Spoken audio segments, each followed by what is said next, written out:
which is the... Okay. Right, so I'm going to go ahead. In a second. I'm going to close the door. You guys stop running for a minute, buddy. We're prepping that live stream preview. It should be happening. It's looking good. Hey, Dr. Francis is in the house. Sweet. Yay!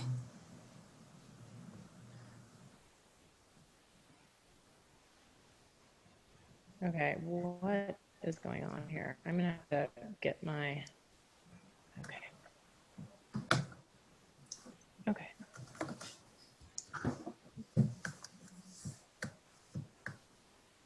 Okay. I'm gonna mute my mic.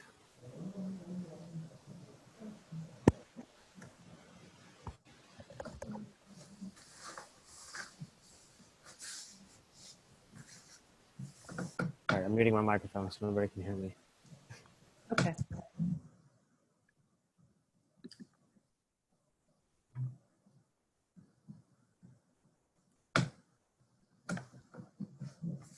Okay, it is just about, all right, we should be good on our Facebook Live page. Okay, so I'm gonna go to our page. See it? And then we'll be able to start. Perfect. Thank you everyone for joining us this evening. We're just going to get a couple little technical glitches worked out or started, and then we will make your introductions and start with the content. Thanks for your patience. On our Facebook Live out or started. And oh, that's so funny. And we will make. All right, I'm sharing it. We're ready to go. It should be.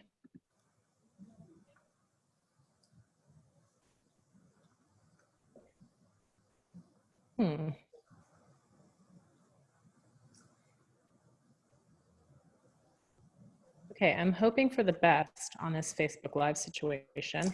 It's live. Great. Perfect. All right, awesome. We're live. I think we can go ahead and get started. We can. Oh my goodness. All right, I will go ahead and say hello first. Hello, my name is Lonnie Hessen, and I am an occupational therapist with KidSpace as well as with the Phoenixia Foundation. And this is our collaborative webinar. We are here all together broadcasting from home. And as you know or may know, this is all new to us to be, providing content from 3 separate private homes, and we're hoping for the best in terms of stability of internet connection and streaming quality. So we're happy to answer your questions here in the chat or the Q&A. We'll also be looking at the chat and Q&A on the Facebook pages. So please chime in wherever you are viewing this content. I have been a pediatric occupational therapist for the past 20 or so years, working with kids and families in my private practice, as well as part of our Phoenixia team. And with that, I will hand it over to Rafael Garcia, my co-presenter, to introduce himself, and then over to Lisa. Hi, I'm Rafi Garcia. Thank you, Lonnie. I'm an occupational therapist as well at KidSpace, and I've been an occupational therapist for about 5 years or so. And again, just for what Lonnie said, thank you again for being with us. And if you can, really quickly, stretch your arms out and give yourself a big little hug. I know I could use a hug right now, so give yourself a hug, and I'll let Lisa take over now. Well, again, I want to thank everyone, and I'm just so honored that Phoenixia Foundation is going to be was able to sponsor this webinar, and we're looking forward to bringing more to you with all of us being in lockdown and trying to juggle, working and having our kids at home. We felt what a great way, but to bring more webinars to families. And the other thing I wanted to just mention is some of you had reached out and indicated that could we give a certificate for you guys actually attending? And if so, please in the chat put your name and email address and we will make sure to get you a certificate. The other piece is that anybody who is interested in just, continuing to see the webinars we're going to be presenting, make sure to follow KidSpace and Phoenicia on our website. And just a quick little snippet about Phoenicia. Phoenicia is actually a nonprofit that we have started, and Lonnie is a co-founder of mine. And we started this to put on trainings and workshops for families with special needs, but also to be able to provide services in remote areas in third world countries, and to be able to also provide diagnostics to children that would not easily be able to have access to that. And so we've been providing those services for the last 4 years. And we've been doing most of it in person. And so webinars is a new thing for us. And it was on our roadmap for this year to actually create a webinar series in our business plan, and was going to aim for later in the year. And with COVID hitting us, we're just doing it. So we're open to any ideas or suggestions that you have. And then if there's any particular type of webinar that you would be really interested in learning about, we will also be able to reach out to our network of friends and even be willing to reach out to those who we may not know that well to say, hey, would you be willing to put on a webinar because our families want to hear about this? So put that in the chat or share. And with that, I'll let Lonnie and Raphael take it over. I'm going to just manage from behind. Thanks, everyone. Great, thank you, Lisa. Okay, so let's head on over to our title slide so that we can get started with the content.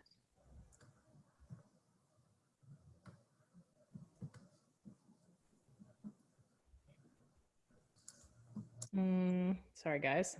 Once again, yep. Raf, do you have, I do not have slide control. Great, thank you.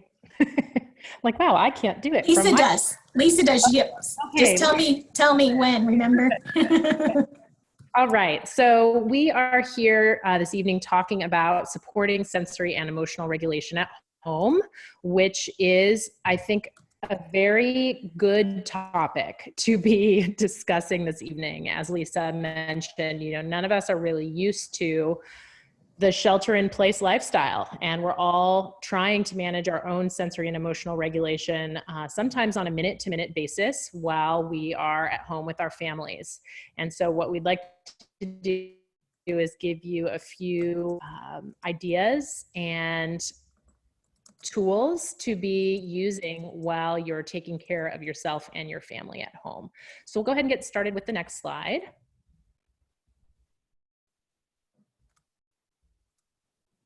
Oh, Lise, can you advance? There it is. I now know. Yes, sorry. I figured out what I need to do to make that happen. No problem. Again, this is real life, friends. We are all doing this. It's real life. And so thank you for bearing with us. So wanted to give a definition of sensory integration, which is what the basis for this idea of sensory regulation is. So when we speak about sensory integration, what we're really talking about is our ability to take in information from the environment and have our nervous system receive and make sense of those messages. And what we do with those messages is create appropriate motor and behavioral responses. Next slide. And I'd like to go through those sensory systems so that you just have a very basic understanding of what we mean by taking in information through our senses. So there are those 5 senses that you're probably most familiar with: the sight, right? Vision in your eyes and hearing in your ears, taste in your mouth, and touch in your hands and fingers, and of course all over your body, touch, the tactile sense, and smell or olfactory in the nose. So those are your 5 senses that you learn about. Everybody learns about those in elementary school. Go to the next. But we have these other senses that you may not be as familiar with, and these senses are responsible for our body movement, and they are known as the vestibular sense, the proprioceptive sense, and the interoceptive sense. And what they're responsible for, the vestibular sense is responsible for equilibrium and balance. It's responsible for keeping track of how our head is moving in relationship to our body. The proprioceptive sense is really responsible for pressure in and out through our muscles and joints. It kind of keeps track of where our limbs are moving in space. Both the vestibular and proprioceptive senses are huge in terms of keeping track of body and space awareness.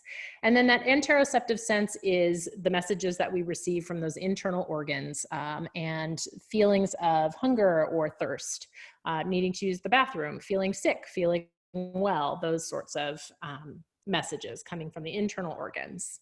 Okay, we can go on.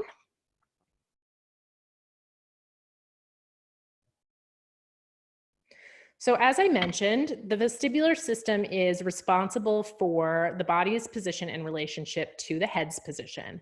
So a really good example of this is, when you're walking maybe across a street, you have to turn your head in order to look both ways to make sure that you're safely crossing the street. And if you didn't have that secure vestibular sense, if you turn your head and you got dizzy while you're crossing the street, that could be really dangerous, right? So what we want from our functioning vestibular system is for that system, which is located here behind the ear, in this inner part of the ear, we want it to be tracking our head movement smoothly so that we keep our balance and we remain safe as we're moving our bodies through space. Okay, go ahead and go next. And the proprioceptive system, again, as I mentioned, is responsible for this idea of information coming in from the environment to those muscles and joints. So you can see the little girl in this particular slide is doing things like pushing something heavy. She's spreading out her arms with her eyes closed. So when you close your eyes and you move your limbs around your body, you should have a general sense of where your limbs are without having to look at them. So I shouldn't have to look at my hand to know that it's in front of my body right now. Right? I should be able to just sense that. And the reason that I can sense that and understand where my body is in space is because of the proprioceptive system. Okay, next. And again, interoceptive system. So I'm hoping you can hear me okay right now. I'm hoping I'm not losing my internet connection. Let me know if I am, but wanted to just touch hear you okay. Okay, great. The internal sensations of hunger, fatigue, and awareness of bodily functions, all very important for maintaining regulation, right? So we all understand that if we get hungry and we don't feed our body, that can lead to something, a feeling like dysregulation, or as we sometimes like to call it, the hangries, right? I'm hungry and now I'm angry, so I'm hangry. So these are the things that we're going to be talking about, is how our sensory systems and the inputs from those sensory systems really make a difference in terms of how we're able to maintain our emotional regulation as we go through our day.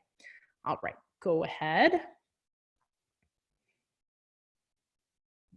So what we want to think about in terms of, we're going to just go through these systems a little bit one more time, of the functioning of the vestibular system to sort of everyday life, and starting to think about how it's foundationally responsible for some of our emotional regulation. Is the vestibular system really is responsible for activation. Anything that we do to move our body through space that accelerates our body through space. So maybe running or turning our body upside down, like doing a somersault, or jumping on a trampoline. All of those things provide really intense vestibular input. And that vestibular input is really activating to our whole body. It really helps with engagement, and helps to increase our alertness level. So, if we're feeling kind of tired or a little bit low energy, something we might be able to do is activate that vestibular system by doing some of those aforementioned activities. Maybe go outside and take a short walk or a short run, get up and do a few jumping jacks, or, you know, little kids love to do like gymnastics things, like, you know, turn a somersault, or, you know, spin around in circles. All of those things can be really helpful in terms of bringing up that alertness level if we're feeling a little bit low energy. And sometimes I think during this time, we are feeling a little bit low energy, right? In this sort of shelter in place environment, we can feel very low energy and maybe not so great. So vestibular activities can be really helpful for that. Okay, go ahead next. Same here, just talking about sort of the applicability of the proprioceptive system, right? So when we get up and move our bodies, we generally can change a bit of our alertness or a regulatory state. And the proprioceptive system is really important for being able to kind of modulate all of the other inputs that are coming into our body. So for example, if you decide that you're kind of low energy and you want to get up and do something to alert your body by like doing a vestibular movement, sometimes what can happen is we like overdo that vestibular movement a little bit, and we might start feeling a little bit too excited. So proprioceptive input, heavy work, is the great modulator that brings that sensory system sort of back to a nice place of like equilibrium. It's a little bit calming, but it also can be a little bit alerting. So if you're a little bit too excited, or if you're a little bit too low energy, that proprioceptive input can really help to modulate any of the other inputs. So heavy work, right? So things that you're pushing or pulling. For little kids, you might, you know, pick up a heavy laundry basket and move it across the room, or, you know, that's something that you can do to kind of get kids engaged with chores. You might decide that you know, want to do a little bit of yoga. Yoga is a great sort of heavy work or proprioceptive activity that can be really easily implemented. And we're talking a little bit more about that in the following slides. Okay, and let's go back one, Lise.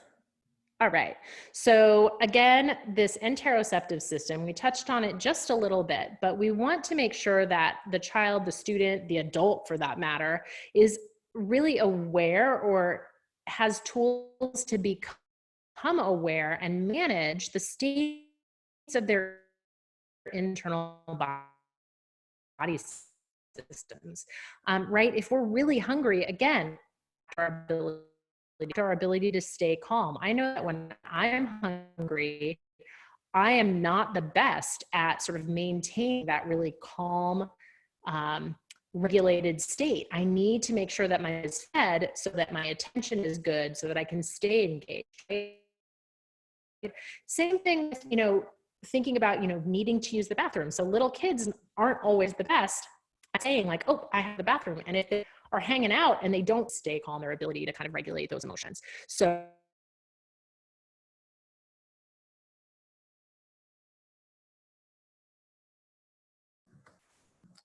Oh no.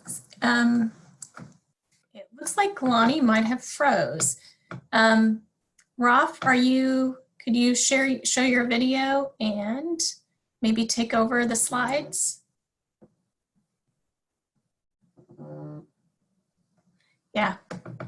Hey, Rolf. All right, everyone, sorry for the technical difficulties, but it looks like we may have lost Rafi and Lonnie. And so sorry, bear with us as Rolf is frozen and Lonnie has gotten bumped. So, and I'm not an OT. Vanessa, by any chance, I'm wondering if can take over. Just bear with us one second and hopefully they'll be back on.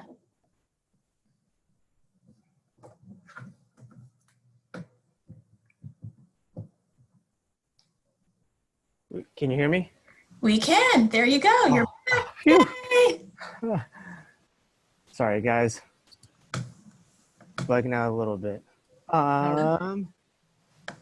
I'm not too sure. Life.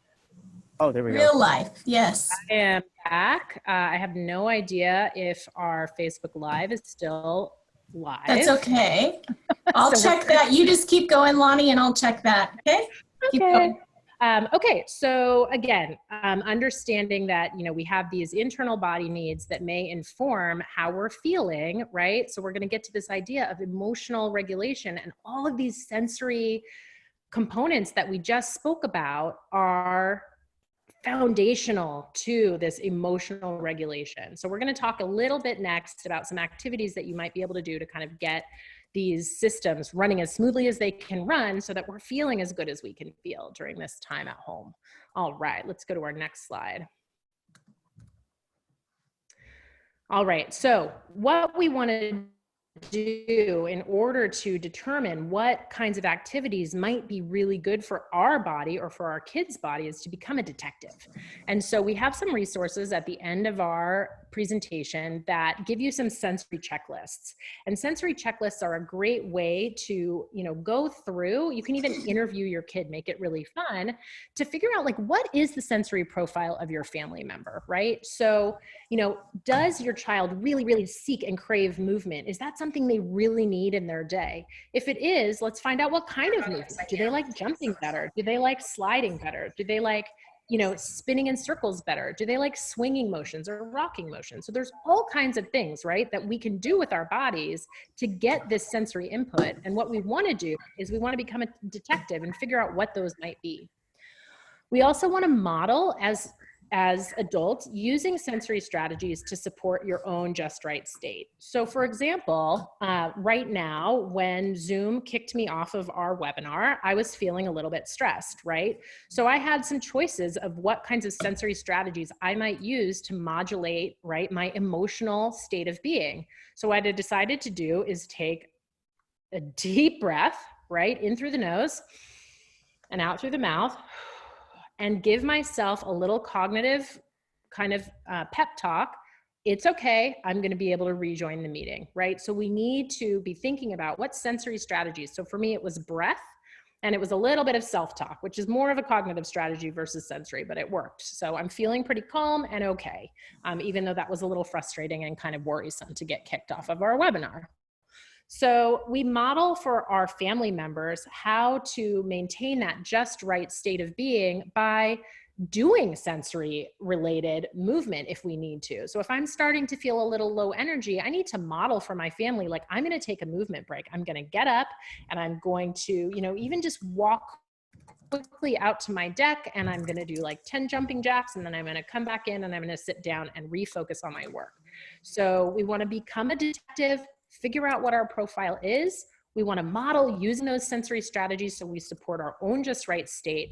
And then we need to modify and change our strategies if, you know, we find that they're not working as well as we would like. And if our, you know, kids or family members aren't responding as we think they should, or if, you know, something worked yesterday, but it's not really working today, what can we do to modify and change? So here's the next slide, is a really great little tracking sheet that you can use. And in the resources at the end of the webinar, the website for this tracking sheet is listed. So this is an excellent resource called understood.org. Oh, if you can go back one slide, Lisa.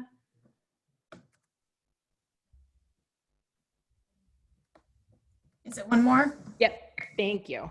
So this is a great, nope, this is it. So this is a great tracking sheet. Oh, I want the one with the purple faces. Yeah, hold on. Maybe the other way. There it is.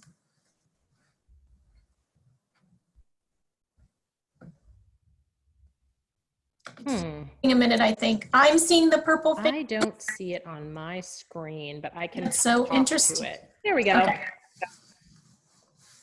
Yep, I have the purple faces. Yeah. So this is, as I said, a resource from a wonderful website called understood.org. It's listed in the back of this webinar as a resource. And what it does is it gives you the opportunity to basically take your day on a Monday and list your time, whatever time it might be, and give yourself a little rating on how you're feeling. So Monday at 8 a.m., yeah, it's very possible that many of us might be feeling sleepy. So what can we try, right? We want to write the name of the activity into what we tried. So this one is really great. We brushed our teeth with a vibrating toothbrush. And then how did that help us feel in our body? Did that help us to feel a little bit more awake, a little bit more alert. What did it do? So this is an excellent way to kind of become that detective to figure out what sensory strategies might be best for our bodies. So go to your resource at understood.org and you'll be able to find this in their website resources. Okay, now we can go to the next slide. All right, so again, here are some activities that you might think of in order to support some of these senses that we've talked about. And then you could transpose, some of these activities that are listed into that detective sheet that we just looked at to figure out how those activities support you or maybe don't support you as well. So vestibular, again, moving your body through space. So doing some dancing, like take a little, dance break during the day, turn on some music and rock out. Maybe do a cartwheel or a somersault. If you're a little kid, you usually love to kind of move your body in, ways that are kind of curious and creative. You can rock in a rocking chair. That's another more calming vestibular activity, right? So again, moving your body through space. The auditory system and the visual system are closely seated anatomically to the vestibular system. So we like to talk about these in kind of a triad. So the auditory system, again, you can pair some of these things, right? We said listen to music. Well, you could listen to music and dance at the same time. How did that affect my, my emotional state? Did it make me feel good? I hope so. Sometimes we might need to lessen or decrease the auditory inputs. We might need to find a quiet space, or we might listen to nature sounds. Just go outside and don't say anything, stand really still, and only think about what you can hear outside in nature. That's a really great auditory support. And then visual, again, we might want to pair some visual with auditory. We might want to pair some visual with vestibular. So you can experiment with the lighting in your home or in your space. You might need it a little lighter. You might need it a little lower, right? Lower lighting or brighter lighting can really make a difference in how our bodies feel. Aquariums or like visual aquariums, even on a screen, can be really soothing for some people. Or like interesting lights, like lava lamps or LEDs, can be really great for working with that visual system. And then get outside, right? Get outside for the three-dimensional visual surround. That's a really important way for our visual systems to keep tracking with the rest of our body, is to get off these two-dimensional screens that many of us are on a lot more than we're used to, and get outside for that three-dimensional visual surround. All right, next slide. So we've mentioned several of these, so I'm going to kind of speed through. Proprioception, yoga, really nice held still poses are really great for heavy work. Core exercises, right? So core meaning like your belly and your back muscles working really, really hard. So you might think about, again, just a core exercise could be as simple as like, I have to do the laundry today. So I'm going to go and I'm going to pick up my heavy laundry basket and I'm going to walk downstairs with it. And if you're holding your core in as you do that chore, that can count as a core exercise. And then, right, so chores, like heavy work, right? Like the other day I was mopping the floor and I was like, this is definitely core right now. We're doing heavy work right here, right? Okay, and then tactile activities are those activities that get our sense of touch going. So we can do like a rice and beans bin, like submerge our hands in different kinds of textures. We might finger paint. We might play in the sand. Smells, olfactory. Some people love essential oils. So you could, diffuse something really calming in your environment or something alerting. Or you can get, again, outside for some fresh air in nature and kind of notice what kind of smells. Is it, ocean air that you're smelling or eucalyptus trees that you're smelling? And then taste. Taste is really great for things to do with alerting and calming, right? So if we kind of vary sweet with sour or salty with savory, those things can help us be, feel more alert when we're on like the Zoom call of the day. If we have something that's a little sour sitting next to that Zoom call and we pop that in our mouth, that might give us just enough alertness to kind of get through that call, okay? Next.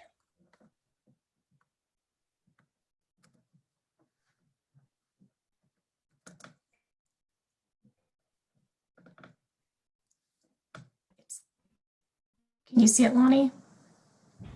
About this, right? A lot of us are sitting at home doing meetings. A lot of kiddos are sitting at home doing distance learning, and it can be really tricky to sit and stay alert for that long. So for example, if you have a child that needs to complete some distance learning during their day, you might try something like the following schedule. You know, you do your distance learning for maybe 45 minutes, and then you alternate that with a movement break. So again, with the vestibular activity or maybe a heavy work activity that we just described.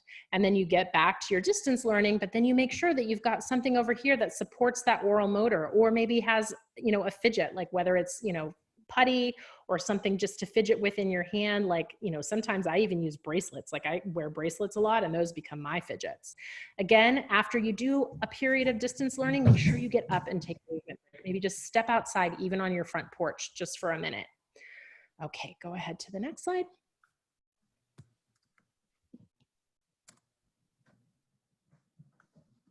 And we just have some kind of creative visual schedules here for younger kids that may need those visuals. I mean, I need visuals and I'm not a young kid, you know, so who am I kidding? I need to like reference my visual schedule all day to know what I'm doing. Mine looks like a calendar.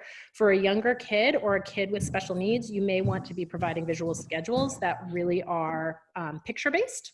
So this is an example of a visual schedule that you could use. And I want to just go ahead before I pass it over to Rafi in about 1 minute to talk a little bit about emotional regulation. Because what we've been speaking about this entire time is more like sensory integration and sensory input. But what I want to reiterate is that that sensory integration and our ability to feed our sensory system is foundational to this concept of emotional regulation. So emotional regulation refers to the process by which we influence the emotions that we have, right? How can we express our feelings as we're experiencing them?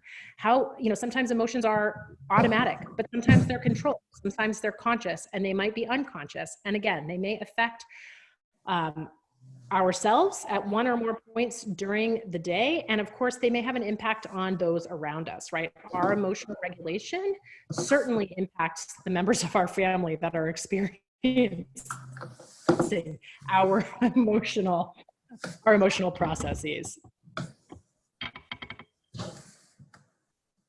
Okay, so this is a really great concept that when I do webinars with my colleague, Kelly Abrams, who is a developmental psychologist that I work closely with, we talk a lot about being able to put your own oxygen mask on first. So when you go on a flight, and I know we're not flying right now, but the next time you go on a flight, you'll remember the old saying from all of our flight attendants: if you're with somebody that needs your help, you put your own oxygen mask on first before you assist them. So the same goes with emotional regulation, right? If we're not emotionally regulated, it's going to be really hard to support the emotional regulation of our family members.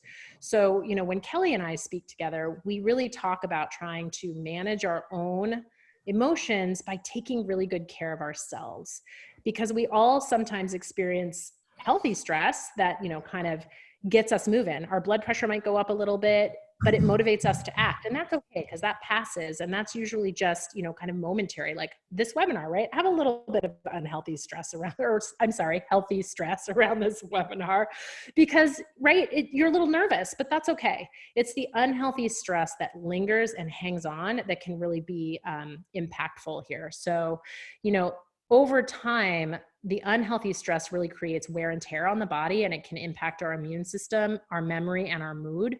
So we really, really want to think about how can we put our own oxygen mask on first, and we'll go to the next slide and talk about that. So we're going to start to practice a little self-care, even if it is momentary and quick during our day. So here are those suggestions for alleviating that unhealthy stress that might be accumulating during this time of shelter in place, when we don't have as much, you know, kind of ability to move from task to task and be as free flowing as we might usually be. You know, really take a moment, even if it's just a moment, to take 3 deep breaths, to step out on your porch. If you like to garden and you can go, you know, outside to a place where there's natural flowers or trees and you know, enjoy that, do that. If you can, you know, just even get a glass of water, take a sip of water and take a minute away from your screen. Fix yourself a cup of tea. If you're an artist, you know, creating art. I love to take pictures, and sometimes I'll go out just for, 5 or 10 minutes, and I'll look for like the prettiest flower that I can find that's closest to my house and take like 5 pictures of it. And that makes me feel really good, right? That supports my emotional regulation. So please, parents that are here and attending, don't forget about yourselves. It's a really, really crucial tool to put your own oxygen mask on first before helping out the rest of your family members. All right, go ahead to the next slide. And I am going to pass it off to Rafi Garcia to take it away. Thank you, everybody. Thank you, Lonnie. Thank you very much. A great question was asked in the chat in regards to how do you differentiate a sensory issue from a behavioral issue? We can answer that at the very end, because I think that question deserves a lot of attention, because it is difficult, even as a therapist standpoint. That's always hard to answer. So I wrote it down, and we will get back to it at the very end, I promise. Or I owe you, I don't know, a coffee or something. As Lonnie said before, emotions and sensory go together with one another. So we'll get to that, but just really quickly, I'll try to zoom through all the strategies, and then we can get deeper into emotions. There's a lot of layers, especially to our kids, and especially during now. So some simple strategies to identify feelings and emotions. Let me get some of these tabs out of the way, because I have them open for the Q&A. So what you want to do is you want to practice identifying basic emotions during story time or shows. So for your little pre-K or kindergartners, keeping it simple to sad, happy, scared, and mad. Those are foundational emotions that we all begin to learn and are easy to identify. So, when you're sad, sad face, happy face, big smile, scared, we all know that one. Then mad, the scratching. So those are very easy to identify. And the way to incorporate those into story time is, as you're reading a book, making sure you point and emphasize what is that character feeling. And then kind of pointing out the obvious of like, oh, they look happy because their smile is really big, or they look sad because their eyes are down, or they look mad because they have a scrunch in their face. Also model it as well. So, if something really positive happens in your life and you're very excited, model that emotion. Let your kid know, like, hey, I'm feeling very happy right now. And I'm feeling happy because, I don't know, I had this nice cup of coffee, or I had this great avocado. Anytime you feel happy, sad, mad, make sure you express that emotion. Went a little bit too far. All right, there we go. So yes, keep it simple. I feel sad, I feel happy, I feel mad, and then kind of tell them why you feel those emotions. Next slide. All right, so middle school is a little bit tricky. By this time, they should have somewhat the foundations of the basic expressions that we already talked about: sad, happy, and mad. During this time, what you want to do is actually help them practice a lot of self-regulation. So you want to isolate the skill and then provide practice, and as much practice as you can. And if they don't succeed during that practice, making sure that you don't give any negative feedback. What you want to do is give positive feedback, keeping a nice normal tone of like, hey, I like how you tried, to calm yourself down. Let's try that again next time. Usually this happens a lot during homework. So if you're always hovering over your kid while they're doing their homework, they're going to feel that stress, or, kind of what we call helicopter parenting. What you want to do is remove yourself a little bit, ask if they need help. If they need help, provide the help for one task, then back away and see if they can do it on their own. As they're going through this process, you also want to validate their feelings. So if they come up to you and tell you, Dad, I'm frustrated, or Mom, I'm sad, making sure that you reiterate what they say, like, oh, I can see that you're sad. Can you tell me why you're sad? So you want to talk it out, because during that whole time, what the kid is doing is actually processing that emotion. And as they're processing, they're actually making sense of what is happening to them. We can go to the next slide.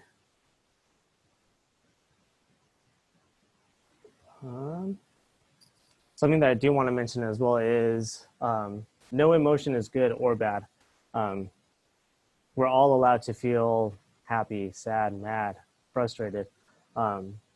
Never tell a kid that what they're feeling is wrong, because that's their feeling. That's what they're feeling in the moment. Instead, talk it out with them. Yeah, a lot of times, early on we're taught that emotions should be suppressed and you're not allowed to feel things, but no, we should be allowed to express our emotions how we need to and when we need to, and we should have parents or adults help us navigate through that.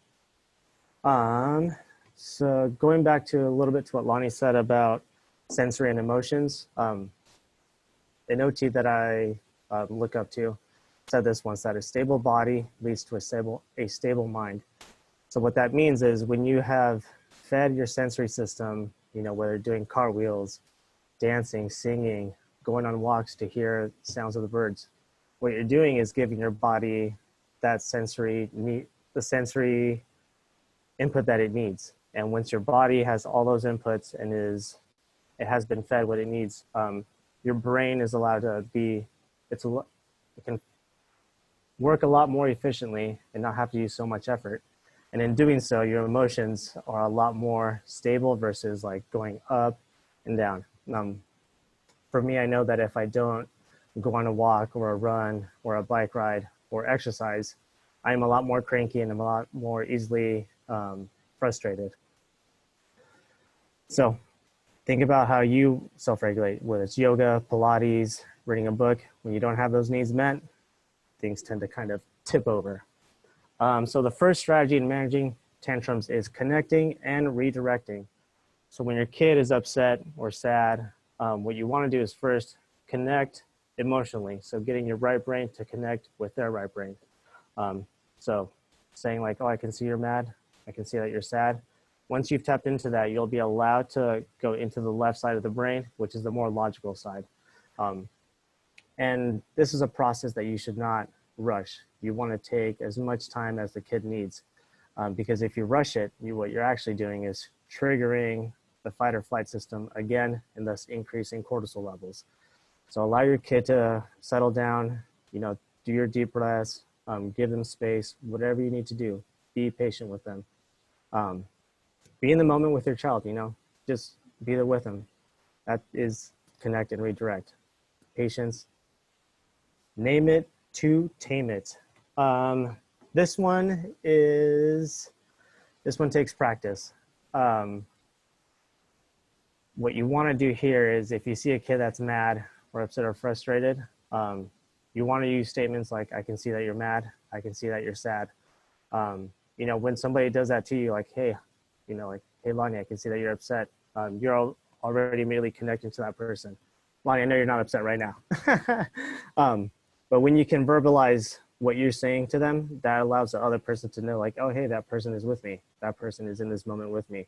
And what you're doing is decreasing the stress and the anxiety, what is happening. So again, name what they're feeling and then have them tell you a story of why they felt that certain way. And in doing so, during storytelling, what you're doing is processing those emotions again.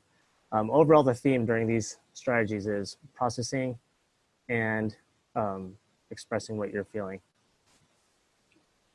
Oh no, something's happening on my side. Can we go to the next slide? Got it.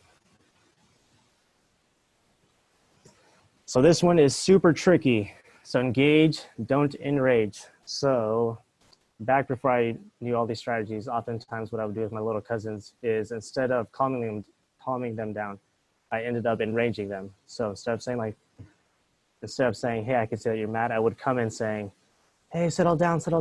But if my voice and my tone is elevated, their reactions are only going to be more elevated. So coming into them with a decrease and lower tone is going to be able to engage them a lot more. And you're going to engage the right brain and then into the left brain.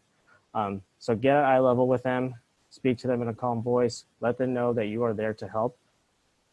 Ask questions, request alternatives. So when you do that, what you're actually doing is engaging the higher brain. So the lower brain is the limbic system, amygdala, and then the higher brain is higher functions. And that's where you want to engage, is that higher brain functions. So giving them alternatives like, do you need a drink of water? Do you need space? Do you need to go on a walk? That's going to help them engage into those higher strategies. The trickiest one to do, negotiation.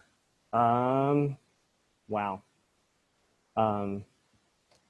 I think the only time that I have ever used negotiation is never.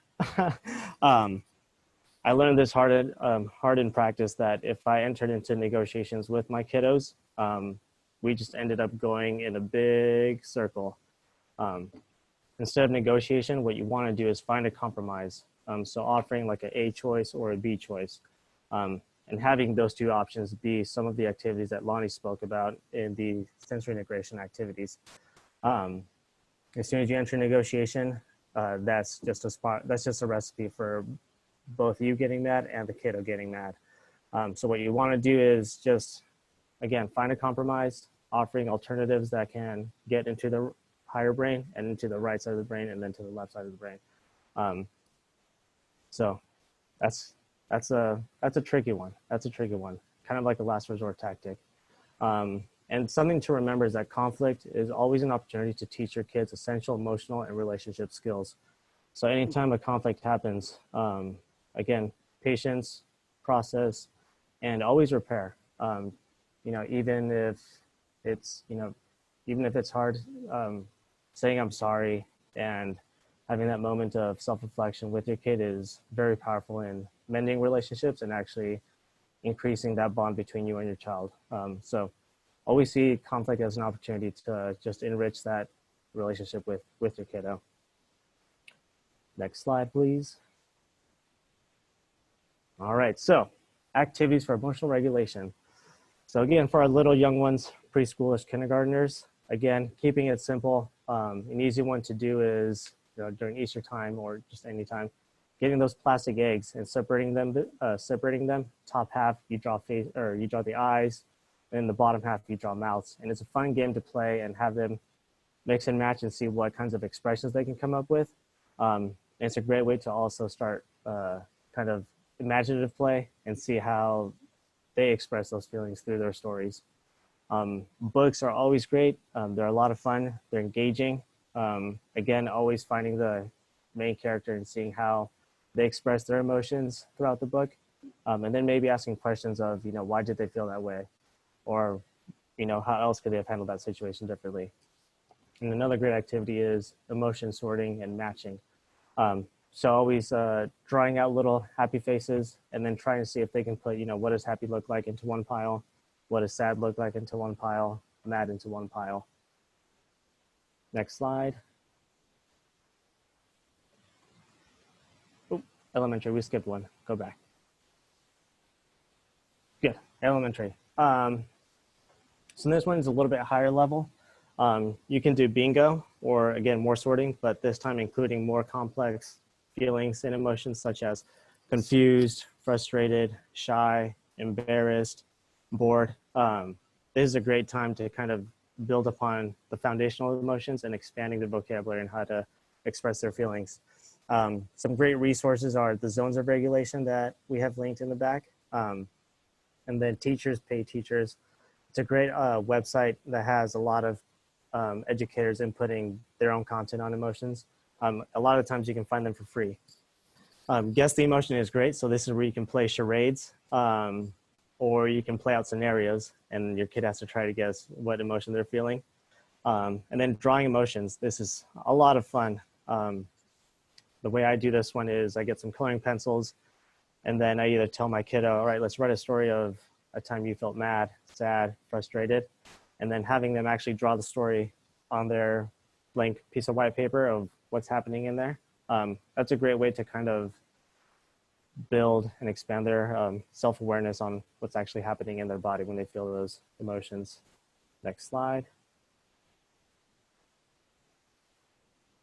Middle school. This one is a little bit trickier, especially with today's age and tablets and iPads.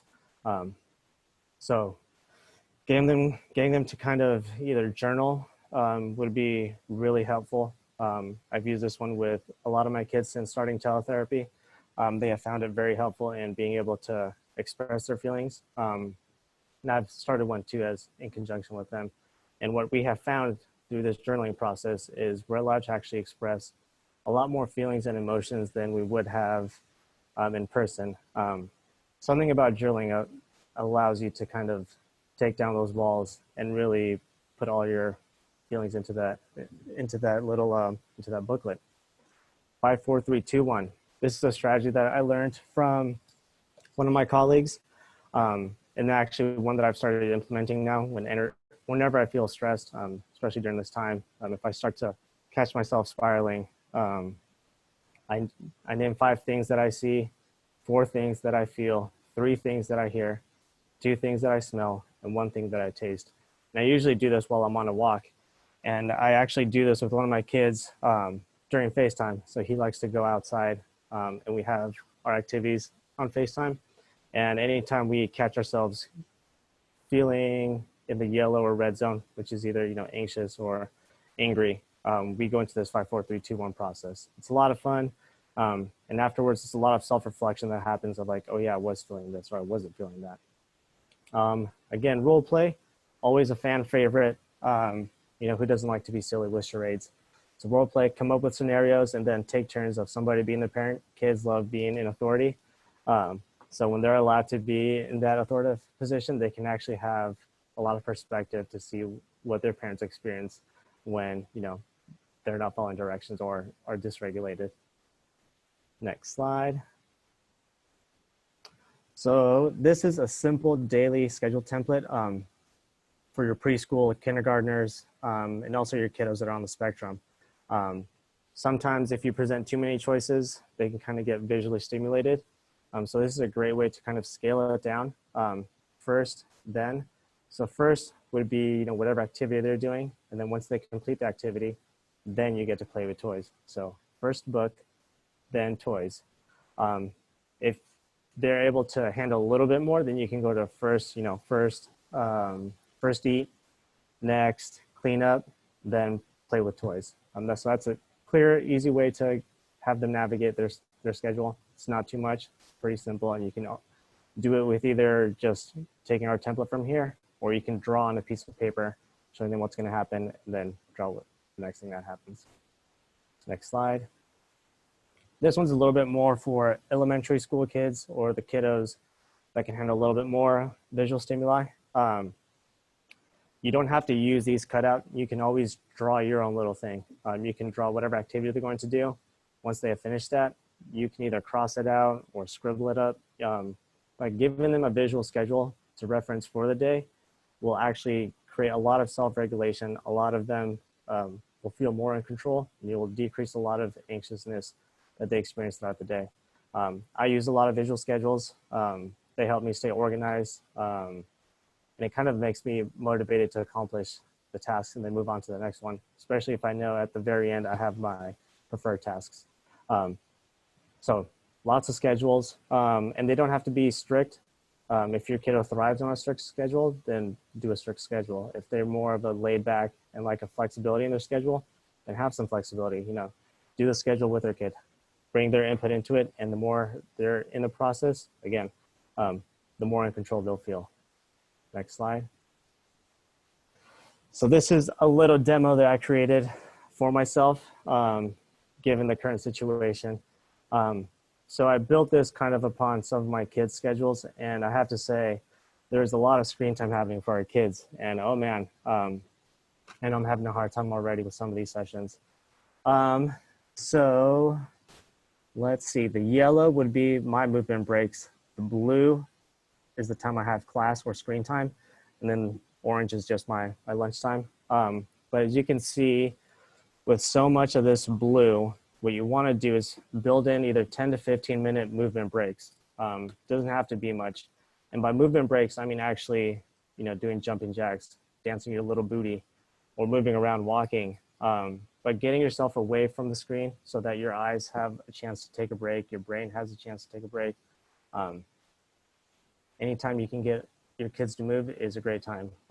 Movement is medicine. So build a lot of movement breaks so that your kids have a chance to, just move away from the screen. Next slide. Awesome. Let's see. Should we open it up, Lonnie, to the Q&A for the sensory versus behavior? Sure, absolutely. So, oh, interestingly, it looks like some of our links didn't make it on this resource slide. Might be in the next slide. I don't think so. Oh, yeah. Okay, sorry. There they are. So yeah, these are the links for the resources. And yeah, we can definitely open it up to the sensory versus behavior question. It's a very common and good question. So Rafi, do you want to kick it off? Sure. So I'll again always speak from my experience. The way I know something is sensory is if a kid, let's say they're on an obstacle course or they're on an unstable surface, and as soon as they immediately get on that unstable surface and have, this big reaction, that's when I know it's sensory. The stimulus was too much for their body to handle, and so they then have had a big reaction. When I know it's behavior is usually it'll come up during, if we make a schedule together and the kid doesn't like the non-preferred activity and he storms off or he starts, crying or yelling, that's when I know it's behavior. So a lot of it is detective work. So if you see that your kid puts on some clothes and they have a big reaction, that's more of a chance of it being sensory versus behavior. If you give your kid a direction and they don't like the directions you gave them, that's probably behavior right there. I don't know if that works. Yeah, definitely. I also think that, you always want to be asking yourself, what purpose is the behavior serving? So, everything, as Rafi mentioned, if a child is having a behavior because of sensory input, it's still a behavior, but it's in response to something that's happening in the body, right? So we always want to ask ourselves, if we're noticing that a child is having a response, whether it's an adaptive or a maladaptive response, right? So maladaptive response would be something like behavior. An adaptive response would be something that we expect to happen.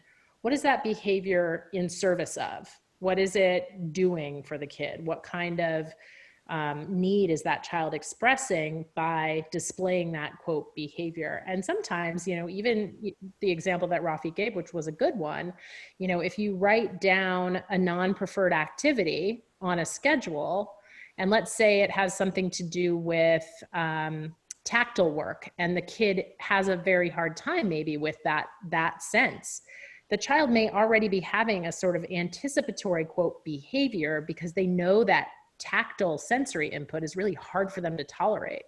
So again, just, it's detective work, like Rafi said. What is the behavior in service of? Why is this child showing me this behavior is a great question to ask yourself to help you sort out, is it behavior because of sensory, or is it, behavior because we all have those. We all have those from time to time. So, yep. Hopefully that's helpful in answering that question. Let's see, I am seeing some questions about sharing slides and written materials and links being provided. So we are recording this webinar now, and we will be posting the whole webinar to, both Phoenixia and KidSpace have YouTube channels. So we'll be posting them there. They'll also be posted to the Facebook pages so that you can review them at your leisure. Okay, so hopefully that's really helpful to be able to just go back and access those slides at any point. Let's see. And then Lonnie, we have some in the Q&A. Yeah, we got some questions. Oh, great. You see it? Yeah. Okay, perfect. Yeah, okay. Let's go with a 5-year-old boy who is having a hard time. Oh, a 5-year-old boy who is autistic, and he's having a hard time focusing on Zoom classes. Yeah, it's really tricky. Focusing on Zoom is really hard for everyone. He's always holding a toy in his hand that is distracting. Okay, so, when I answered a question a little bit earlier about, telehealth and classes. And I think, the biggest thing that I'm finding as a therapist providing telehealth services is that it's the most helpful if the parent can be really the play partner or the activity partner in that telehealth session. So for a 5-year-old who is autistic, need support of a parent in that Zoom class, more than likely. And the role of the teacher or the therapist should be to facilitate the interaction between the child and the parent. And if the fidget toy in the hand isn't working, it's too distracting, what is going to support that child's engagement? Maybe it's more like a movement activity during class instead of, focusing on a seated activity. So again, kind of becoming and helping your, the person who's facilitating that Zoom call or that online class, give them some suggestions as a parent. Like, it looks like my kid is really, being distracted by their fidget toy. Can you help me figure out what we can do so that he can better focus? And then you as the parent really do get in there and kind of drive that interaction. And hopefully your therapist or your teacher will help you to be that facilitator through that interaction. Rafi, if you want to add anything there. No, those are all great questions, or great responses. Wow, not questions. Great answer. Another thing you could also do is you could ask the teacher in advance for what the objectives for the class or the lesson is.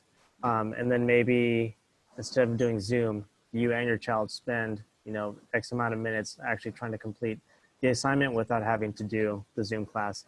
Because I can only imagine how hard it must be to just be attentive as a 5-year-old on screen. So maybe asking for the lesson in advance might ease that.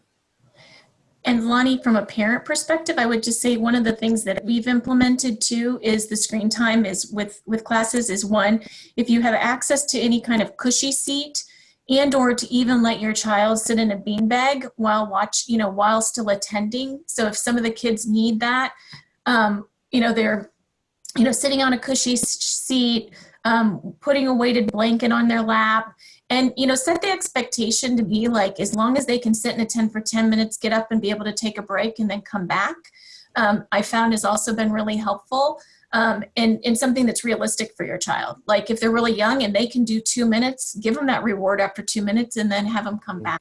But I think leveraging some of those sensory strategies that both of you guys discussed, like from beanbags to,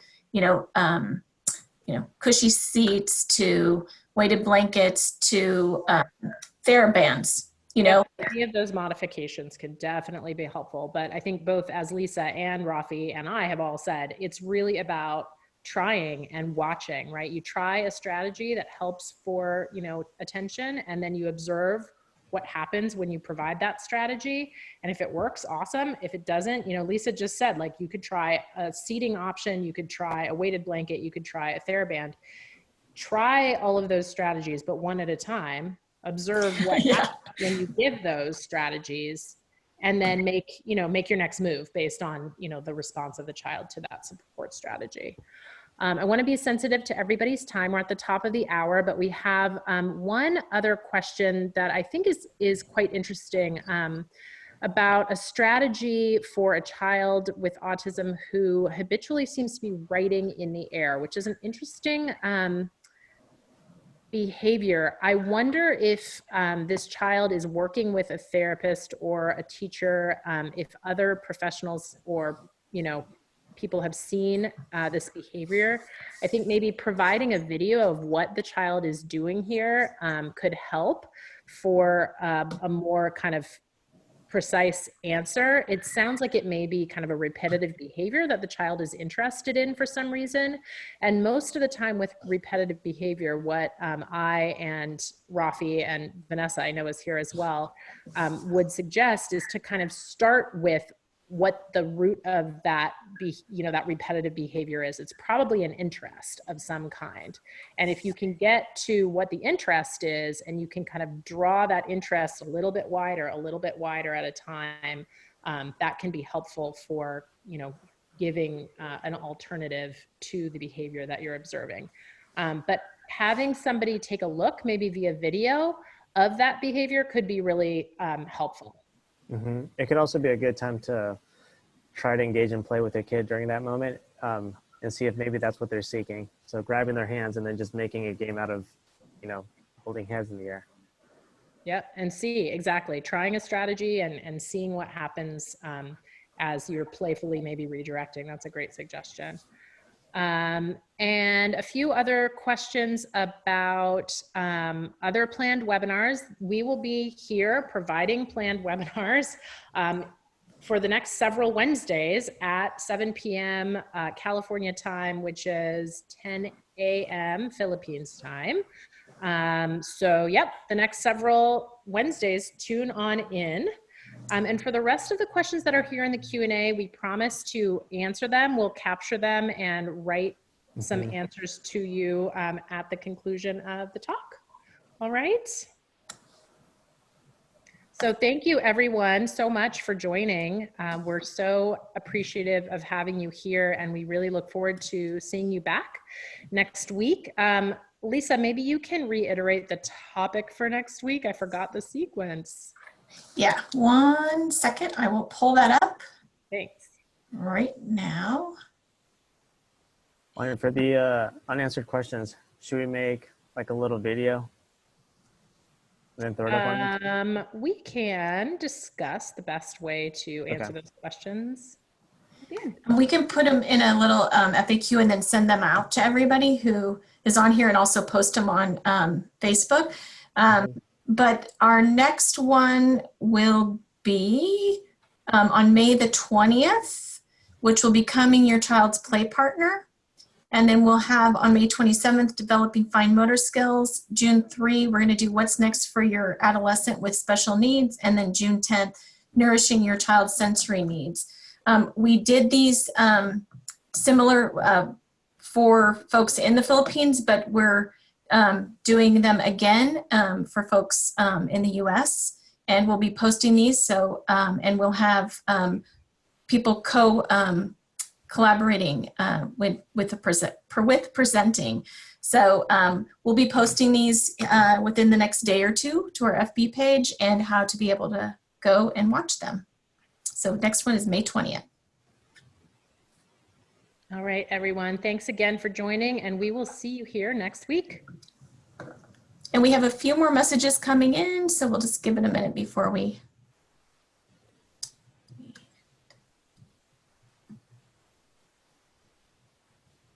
I really like this question. Is there a time that the sensory problem becomes a behavioral problem? That's a great question.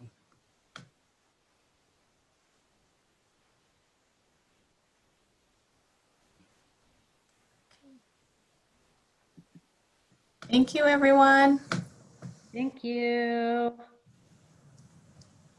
I want to make sure we can grab this Q&A, Lise. I just did the chat, so give me a second, just in case we do have any issues with Okay. just in case, because you should be able to go back and get them, but if not, I will try to also do a quick copy and paste for you, because I know you have just in case with that. No problem. All right, I took pictures of the questions. Great. Okay, so it seems like we have One quick second, Lonnie. I have one more thing and then I can copy it.